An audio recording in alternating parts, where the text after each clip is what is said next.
आज supreme court का एक महत्वपूर्ण और ऐतिहासिक फैसला आया है। आपको ज्ञात है कि 2019 में नरेंद्र मोदी जी की सरकार ने संविधान में संशोधन कर ऊंची जाति के गरीब लोगों के लिए 10% के आरक्षण का प्रावधान किया था और इस मामले को सुप्रीम कोर्ट में चुनौती दी गई थी और आज 3-2 के बहुमत से सुप्रीम कोर्ट ने ऊंची जाति के गरीब लोगों के लिए 10% आरक्षण के निर्णय पर अपनी स्वीकृति की मुहर लगा दी है। मित्रों, उस समय भी श्री नरेंद्र मोदी जी ने कहा था कि SC, ST और OBC के आरक्षण में किसी प्रकार की कटौती नहीं की जाएगी। यानी जो हम 10% का आरक्षण दे रहे हैं, ये SC, ST और OBC के आरक्षण को में बिना किसी छेड़छाड़ किए, बिना किसी प्रकार की कटौती किए और ऊंची जाति के गरीब लोगों के लिए आरक्षण दिया जा रहा है। आपको मालूम है कि संविधान के संशोधन के द्वारा संविधान की धारा 15 एवं 16 में एक नई उपधारा 6 जोड़ी गई, जिसके द्वारा ऊंची जाति के गरीब लोगों के लिए और ये आरक्षण का प्रावधान किया गया था। मित्रों, इस अति महत्वपूर्ण संविधान संशोधन विधेयक को जब संसद में पेश किया गया तो राष्ट्रीय जनता दल ने इस संविधान संशोधन विधेयक का विरोध किया।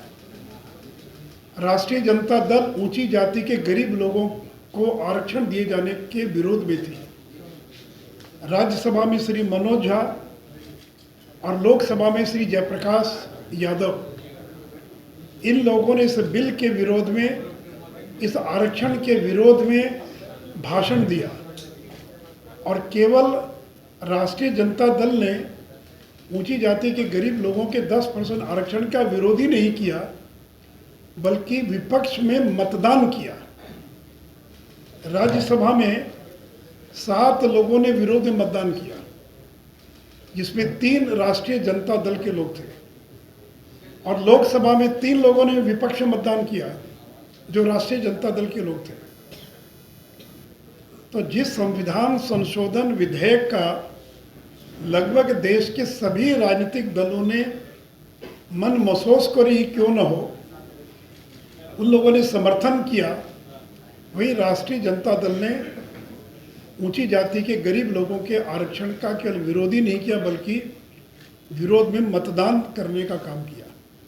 और आम आदमी पार्टी, जो आज गरीबों का मसीहा बन रही है, यह वॉकआउट करके चली गई, यानी इसने वोटिंग में हिस्सा नहीं लिया। और मित्रों, जब बिहार सरकार ने बिहार के अंदर भी सरकारी सेवाओं में और शैक्षणिक संस्थाओं में 10% के आरक्षण का बिल लाया विधानसभा में, ये 18 फरवरी 2019 को, तो राष्ट्रीय जनता दल और माले के लोग वेल में चले गए, हंगामा करते रहे ताकि बिल पारित न हो सके और इस बिल का विरोध करते रहे।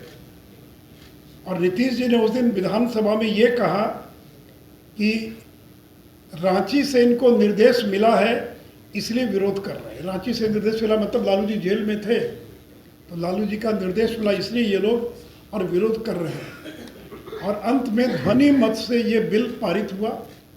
यद्यपि विजय चौधरी ने कहा कि सर्वसम्मति से पारित कर रहे हैं, लेकिन राजद के लोग और माले के लोग वेल में आकर लगातार विरोध कर रहे थे। उन्होंने मतदान में भाग नहीं लिया, बल्कि व्यवधान पैदा करने का काम कर रहे थे। हमसे जुड़े रहने के लिए हमारे YouTube चैनल को सब्सक्राइब करें और नई वीडियो की नोटिफिकेशन के लिए बेल आइकॉन को दबाएं। अगर आप ये वीडियो Facebook पर देख रहे हैं तो लाइक जरूर करें और ज्यादा से ज्यादा शेयर करें। धन्यवाद।